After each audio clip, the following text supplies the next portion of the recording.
লটকন, এটা আরো শসা, এটা পেয়ারা, আর এটা তো সবাই চিনেন ডালিম অথবা আনার। হ্যাঁ, এখন আমরা সবসময় বলি যে এখানে আরো অনেক জিনিস দেওয়া যায়, অনেক সময় দেওয়া হয়। সেটা হলো যে আপনি চাইলে এখানে আপেল দিতে পারতেন, আরো দেশি যে কোনো ফল আপনি এখানে চাইলে অ্যাড করতে পারবেন। এখন এই ধরনের সবজি কেন খাবেন আমি বলবো, ঠিক যাদের ম্যাথ বুড়ি, এই যে আমার মতো ম্যাথ বুড়ি যাদের আছে, ম্যাথ যারা চান যে আপনাদের টেস্টোস্টেরন হরমোনের মাত্রাটা বাড়ুক, হ্যাঁ, আপনাদের স্কিনটা মসৃণ হোক, সুন্দর হোক, এখানে এই ফলগুলো এগুলো খাওয়ার মানে কি? এটার মানে হলো যে এই শসাটা আপনার অতিরিক্ত চর্বি কাটবে, একদম খুবই ভালো। আর এখানে যেটা আছে দেখেন, এটা অনেকে চিনেন, সেটা হলো নারিকেল। নারিকেলে কিন্তু প্রচুর পরিমাণে আপনি বলতে পারেন যে জিঙ্ক থাকে, হিউজ পরিমাণে আয়রন থাকে, হিউজ পরিমাণে ভিটামিনস থাকে, মিনারেলস থাকে। তো আমি আপনাদেরকে বলবো, আপনারা যারা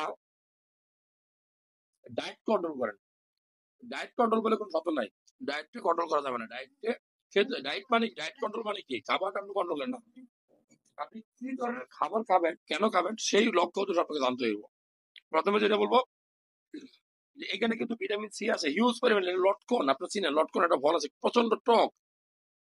একসাথে এই ধরনের ফল ফল খাইলে কি হবে, আপনি ভিটামিন সি হিউজ পরিমাণে, পেয়ারাতে ভিটামিন সি থাকে, লটকনে থাকে।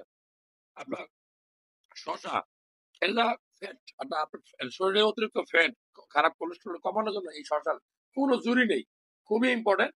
আর আমি যেটা বলবো আরো, সেটা হলো যে যারা হরমোনের প্রবলেমে ভুগেন, হরমোন, যাদের হরমোন সমস্যা, আপনি অবশ্যই আনার বিচি সহ খাওয়া শিখতে হবে।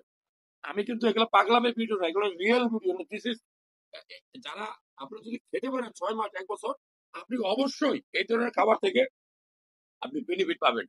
এই খাবারগুলো যদি দিনে 1 বার 2 বার খান, তাহলে কি হবে, আপনার ক্ষুধাটা মরে যাবে, আপনার ভাত খাওয়ার যে টেন্ডেন্সি, চিনি খাওয়ার যে টেন্ডেন্সি, লবণ খাওয়ার যে টেন্ডেন্সি, সেটা কিন্তু কমে যাবে। এখন এখানে কিন্তু আপনি চাইলে হালকা লবণ দিয়ে দুই একটা কাঁচামরিচ দিতে পারেন, তাহলে কিন্তু কাঁচামরিচে কিন্তু সেই পরিমাণে ভিটামিন সি আছে। ডিয়ার ভিউয়ার্স, অনেকে এটাতে ধনিয়া পাতা দেয়, ধনিয়া পাতা আছে না, ধনিয়া পাতাতে ভিটামিন সি থাকে, ভিটামিন এ থাকে। আমি বলবো এই ধরনের ফল ফ্রুটস বিকাল বেলা, অথবা একেবারে না পারলে রাতে যখন আপনি খাইতে বসবেন, ডিনারের পূর্বে এই খাবারগুলো খাবেন। আপনি রাত এখন কয়টা বাজে, 7টা 7:30 বাজে, যদি 8টার মধ্যে এই খাবারগুলো খান, 7টার মধ্যে খাবারগুলো খান, তাহলে কিন্তু রাতের বেলা আপনি খাবেন, এত বেশি আকর্ষণ থাকবে না, অল্প ভাত খাবেন।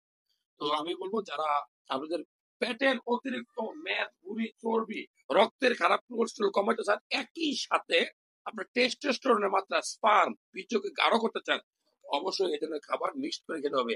একসাথে অনেকগুলো খাবার, এখানে কলা দিতে পারতেন চাইলে, কলা, আনারস, সব ধরনের খাবার কিন্তু দেওয়া যায়, এগুলোতে কোনো রিয়াকশন হয় না। যদি আপনার গ্যাস্ট্রিকের প্রবলেম হয় কোনো খাবার খেয়ে, তাহলে অবশ্যই সেটা থেকে দূরে থাকতে হবে।